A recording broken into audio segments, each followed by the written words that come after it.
Hey everybody, I just want to film a quick walk around of my 2005 Toyota 4Runner. Posted a couple of videos and just thought it was time to show you guys what I had done to it. So to start off, this is a 2005 Toyota 4Runner. This is the V6, it's not the V8, so I'm not in the cool guy club. Right now, I think I just passed 216,000 miles. This truck has been local to me here in Washington State the whole time, and I've owned it for about a year. One of the main reasons I decided to pick it up is this actually has a complete service history from a local Toyota dealership. And obviously being this high mileage, that was a pretty attractive thing for me. The first thing I did when I got it was actually the suspension. The suspension on this thing was just absolutely roasted. So I went ahead and I think this works out to be about a 2.5 inch lift in the front and then about 3 inches in the back. So I have the Fox 2.0 coilovers and then SPC upper control arms. Other than that, everything's pretty much stock. I did go through and replace a bunch of bushings. The only thing I haven't really done is the lower control arms. That's next on my list if I can find another deal on them. But in the back, I have the Eibach. I believe they are, I think they're 3-inch coil springs. You can see them back there. And then I also have the Fox 2.0 shocks. And again, went through, replaced a bunch of bushings, a new sway bar end links, new lower control arm bushings for the rear, a few things like that. What else? After that was wheels and tires. So these are 285 7017 Falcon Wild Peaks. These are the standard load tires. And then the SCS Gen 5 wheels in gunmetal. These are the -38 offsets. So give me just a little bit of poke. See if I can get a shot of that. So I really like how these sit with the car. The one downside is they just absolutely fling mud or dirt or whatever all up and down the side of this. So don't expect to have clean door handles. Don't expect to have nice paint. I don't know if you can. I recently washed it, but lots of little lots of little rock chips and things. That's what these tires will do for you. After that, I think the next thing I did was the bumper. Oh, I'm sorry. Before the bumper, I added the headlights. So these are some Amazon specials. The headlights that were on here before were pretty cracked and yellowed, kind of beyond replacing. And I actually really like these. So I've had these on here for about a year with the black housings. I went through and I resealed them when I bought them. I just read a lot of reviews that people were having a lot of issues with water intrusion. So went ahead, resealed them when I first got them, and they've been fantastic. I really like the blacked out look as well. So no complaints there. For I think they were like 120 or 150 bucks.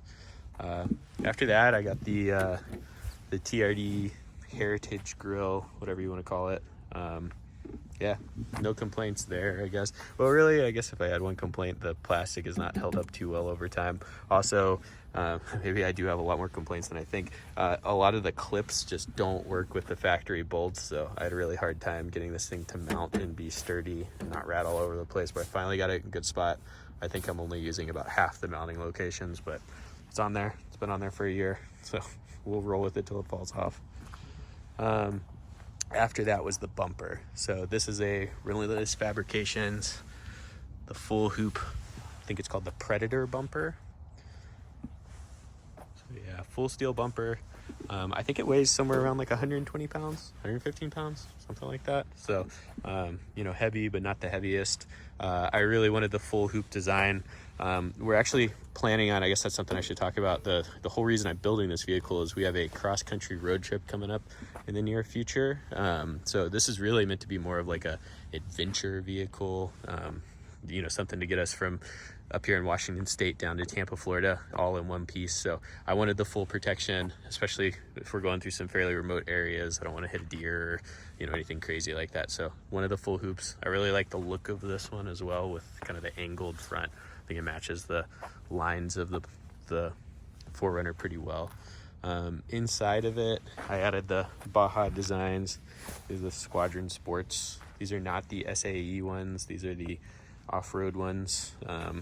Don't tell the local cops, but yeah, they're pretty bright. I use them at back roads. We kind of live up in the hills above Seattle and Sammamish, Washington, if you know where that's at. So at a little bit of elevation, and we go up into the mountains quite a bit. So wanted something pretty bright. So works well. Been in a couple of snowstorms with them. Big fan of the amber. My next pickup was the winch. This is the Warren VR10 10,000 pound winch. This was a Craigslist score actually, so I think I got it for about 300 bucks, and it was literally like brand new. Some old guy had bought it to pull a stump out of his yard and then just wanted it out of his garage, so I was pretty happy to pick it up. I did a couple of things when I bought it. I added the Factor 55 system. I'm pretty new to winching, haven't done a ton of it, so I like the safety aspects of the closed system winching. I also changed it to a synthetic line. Don't remember where I got this from, but yeah, synthetic line just seems a little bit safer for somebody like me who doesn't know what they're doing. So the next upgrade. Oh, and then the snorkel was next. One of my mistakes when I bought this vehicle is I added the bigger tires, and I had to do some trimming, of course. So I went in and I cut the fender wheel wells here, and then removed the mud guards, and I also made the mistake of ripping out my wheel well liners, which is a very dumb thing because the intake for the air is right here. So you start throwing dirt. I was going through air filters like crazy, so I added the snorkel to try to combat that. I honestly wouldn't be like a huge fan of the snorkel if it wasn't for that. And then just a few months ago, I actually made these custom wheel well liners to go back in. I have the pinch weld mod. You can't see it, but I have the pinch weld mod in here. So these work really well. It's just a piece of ABS plastic that I have bolted into all the existing mounting locations, and pretty happy with it turned out. But I already cut the hole in my fender, so the snorkel's here to stay. Yeah, moving on, I added the Pack-A-Sport rooftop cargo box. Again, with the big road trip that we have coming up, we're gonna have this thing pretty packed out with all of our pets. We got a couple of cats and then a dog riding with us, so not a lot of room inside to carry things, so I wanted to get that. That was another Craigslist or OfferUp find. I think I paid $150 for it. Pretty happy with it. If you're not familiar with the Pack-A-Sport ones, they're pretty heavy. I think this weighs right at like 75 pounds, but the thing is it's fully fiberglass.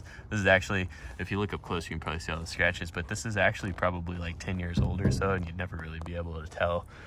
So pretty happy with it, pretty happy with the size. Like the look too, like that it's fairly durable. It's not gonna get smashed all to pieces like one of the Yakima or Thule ones. So I don't love having it up there all the time, but I don't really have anywhere else to keep it until we move, so that's where it's gonna stay.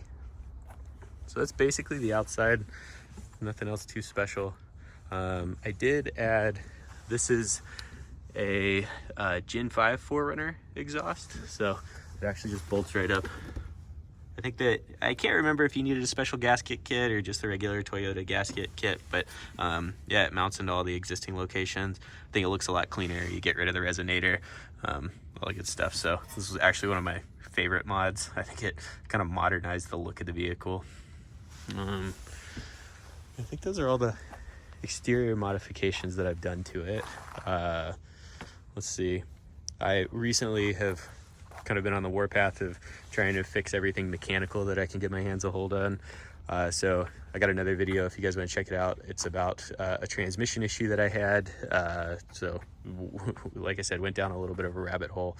I replaced U-joints, recently did the transmission fluid. This has a new fuel pump, new coils, new spark plugs, all the fluids. Yeah.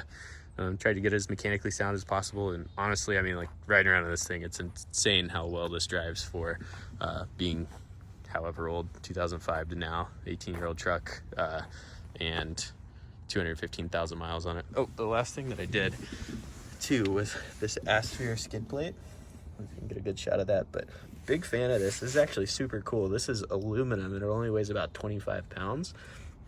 Aspia, they're based out of Israel. It's only like 320 bucks. So all in all, like not a bad deal for what you get. Really like the look too.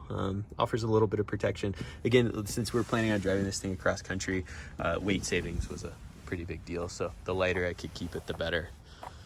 But yeah, I think that's actually everything I did on the outside. Inside's pretty boring. Nothing too special. I added some Husky floor liners, the TRD shift knob.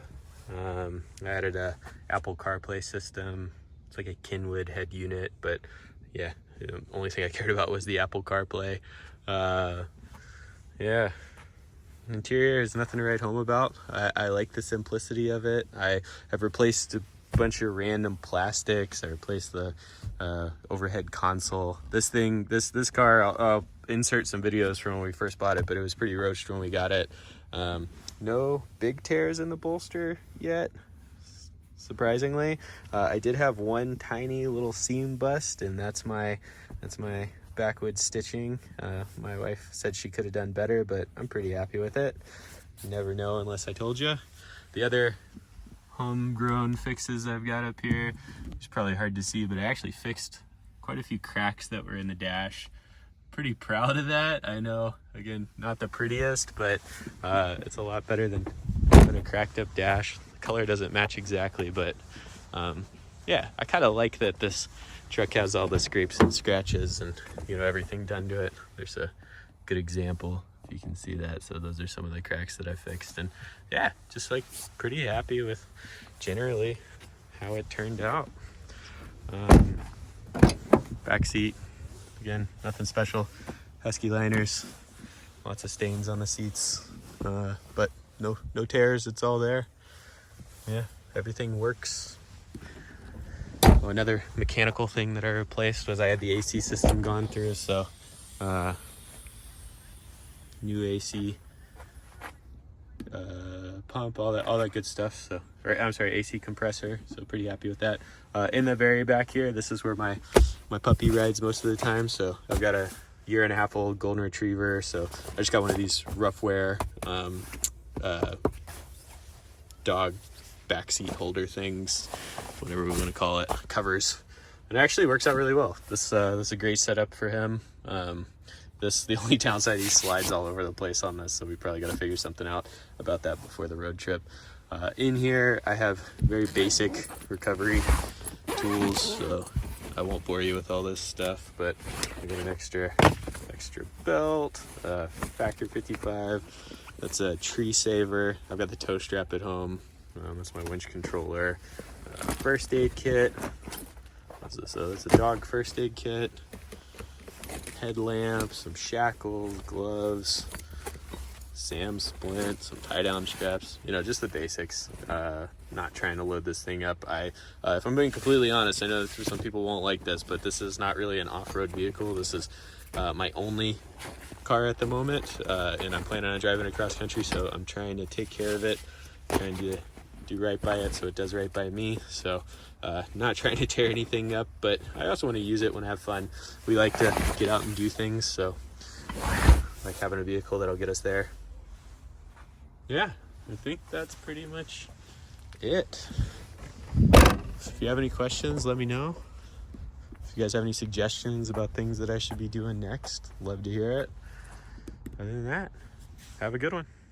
Well, I was trying to get it all done in one shot, but I thought a couple of other things that you guys might want to see. Kind of cool. So one is a washer relocation kit.